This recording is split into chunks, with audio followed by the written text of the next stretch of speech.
गुजरात विधानसभा में आज स्थानीय निकाय चुनावों में 27% ओबीसी आरक्षण का विधेयक पास हुआ है। हमारे साथ कांग्रेस के विधान पक्ष के नेता अमित चावड़ा है और उनसे बात करें जिन्होंने ये पूरा आंदोलन चलाया था।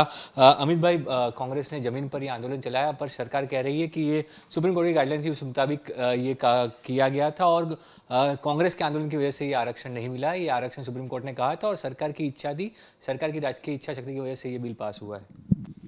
गुजरात में 1993 से लोकल बॉडीज इलेक्शंस में ओबीसी के लिए 10% रिजर्वेशन का प्रावधान है। सुप्रीम कोर्ट में जब अलग अलग प्रदेशों के लिए पिटीशन की गई तो 2010 और 2021 में सुप्रीम कोर्ट के जो जजमेंट आए उसमें स्पष्ट था कि लोकल बॉडीज़ के जो यूनिट होते हैं, ग्राम पंचायत, तालुका पंचायत, जिला पंचायत, नगर पालिका और महानगर पालिका, हर यूनिट में ओबीसी की पॉपुलेशन की गणना हो और उसके हिसाब से प्रोपोर्शनेट रिजर्वेशन ओबीसी को मिलना चाहिए। और उसी के तहत गुजरात में पिछले साल जुलाई 2022 में समर्पित आयोग बनाया गया। रिटायर्ड जस्टिस झवेरी जी के नेतृत्व में ये आयोग इसलिए बनाया गया कि गुजरात में जो ओबीसी की पॉपुलेशन है उसका डेटा एकत्रित किया जाए और उसका एनालिसिस करके सरकार को उसके लिए प्रपोजल दी जाए।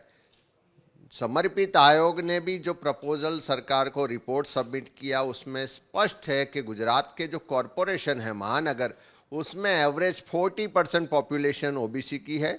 गुजरात के जो सेमी अर्बन नगर पालिका एरिया है उसमें 53% है और पैसा एक्ट को छोड़ के बाकी का जो रूरल एरिया गुजरात का है उसमें 54% ओबीसी की पॉपुलेशन।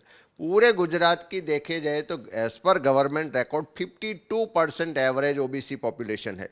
तो सुप्रीम कोर्ट के आदेश और झवेरी पंच के जो भी रिपोर्ट्स है उसके मुताबिक गुजरात में जिस यूनिट में जितनी ओबीसी की पॉपुलेशन उतनी रिजर्वेशन उसको मिलनी चाहिए। एवरेज देखे तो 40% रिजर्वेशन नॉन पैसा एक्ट के जो भी एरियाज है उसमें गुजरात में ओबीसी को मिल सकती है। लेकिन ये भाजपा सरकार पिछले 3 दशक से ओबीसी के साथ हर बार अन्याय और भेदभाव कर रही है। उसको बजट में भी अन्याय हो रहा है और उसको रिजर्वेशन में भी अन्याय हो रहा है। अमित भाई, जो बात है कि अब इसका राजकीय लाभ 2024 के चुनाव आने वाले हैं, आपने आंदोलन किया, सरकार ने दे दिया 27% आरक्षण, विधानसभा में बिल भी पास हो गया और वो अब कानून बनेगा।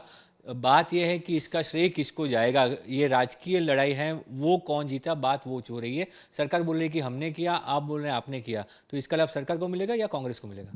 देखिए, पिछले 1 साल से हम ये लड़ाई लड़ रहे हैं। स्वाभिमान आंदोलन करके ओबीसी के सभी लोग मिलकर लड़ रहे हैं कि हमें बजट में अन्याय हो रहा है, हमें रिजर्वेशन ख़त्म किया जा रहा है और हमारा पॉलिटिकल जो अस्तित्व है वो ख़त्म कर रहा है। और उसी चीज़ की वजह से सरकार को मजबूरन ये 27% डिक्लेयर करना पड़ रहा है। लेकिन आज हमने असेंबली में भी बोला है 27% दे रहे हो वो भी ओबीसी के साथ अन्याय है।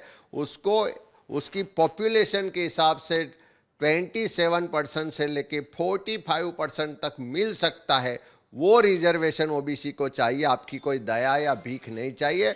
और आने वाले दिन में भी देखेंगे कि ओबीसी समाज अपने हक अधिकार की लड़ाई मजबूताई से लड़ेगा और अपने हक अधिकार का जो भी हिस्सा है वो रिजर्वेशन में लेके रहेंगे। कांग्रेस ये बात ओबीसी समुदाय तक पहुंचा पाएगी, क्योंकि लोकसभा चुनाव में पिछली दोनों बार कांग्रेस को ज़्यादा वोट नहीं मिले थे, एक भी सीट नहीं मिली। इस बार लोकसभा चुनाव है, क्या ओबीसी समुदाय गुजरात का जो ओबीसी समुदाय है वो कांग्रेस तरफ आएगा इस लड़ाई के बाद? पूरे गुजरात में जो स्वाभिमान आंदोलन हुआ उसमें ओबीसी समाज में जागृति आई और उसको महसूस हो रहा है कि नरेंद्र मोदी जी पूरे देश में ओबीसी के नाम पे राजनीति कर रहे हैं और उनकी भाजपा सरकार गुजरात में ओबीसी के साथ अन्याय कर रही है, भेदभाव कर रही है। और आने वाले समय में स्वाभिमान की लड़ाई गांव-गांव तक, गली-गली, घर-घर तक पहुंचाएंगे। धन्यवाद मुझे हमारे साथ बात करने के लिए। तो ये थे कांग्रेस के नेता अमित चावड़ा, जिन्होंने साफ तौर पे कहा कि अब ओबीसी समाज जो है वो जागरूक हुआ है और जिस तरह से कांग्रेस ने लड़ाई लड़ी है तो ओबीसी समाज को भी जागरूक करेंगे और उसका लाभ आने वाले चुनाव में भी कांग्रेस को मिलेगा। कैमरा जमीन व्यास के साथ ब्रिजेश दोषी, आज तक, गांधीनगर।